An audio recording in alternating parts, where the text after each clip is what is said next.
Berada di atas bukit, 6 desa di Merapi Selatan terendam.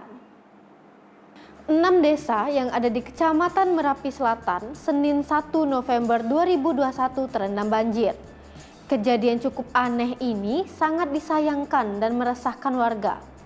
Terlebih, air yang merendam desa cukup deras dan jarang terjadi, terlebih 6 desa berada di wilayah perbukitan. Anggota BPD Desa Tanjung Beringin, Kecamatan Merapi Selatan, Kabupaten Lahat, Juhadi, menuturkan 6 desa yang dilanda banjir dan terendam yakni Desa Geramat, Lubuk Betung, Tanjung Beringin, Suka Merindu, Lubuk Pedare, dan Dusun Padang. Dikatakannya, kejadian banjir terjadi sejak pagi hingga jelang malam. Di desa tersebut, setidaknya ada 30 rumah terendam dan belum desa-desa lain. Selain luapan beberapa aliran sungai, banjir disebabkan karena dampak banyaknya aktivitas pertambangan di Merapi Selatan.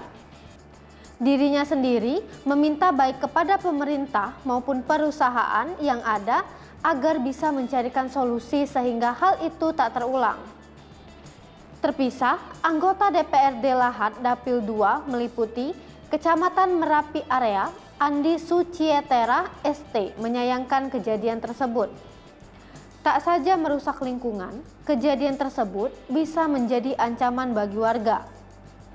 Banjir ini pasti ada penyebabnya, apalagi selama ini hal itu belum terjadi. Menurut Andi, sama-sama diketahui hutan berfungsi sebagai penyerap sekaligus penghalang air banjir.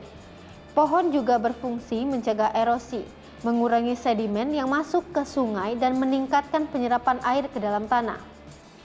Kerugian masyarakat pun harus diganti oleh perusahaan penambangan karena semenjak penambangan di hulu sungai beberapa desa di Kecamatan Merapi Selatan sering terkena banjir. Hai pemirsa Sri Popo TV, jangan lupa komen, like, dan subscribe, serta tonton terus berita-berita terupdate lainnya ya.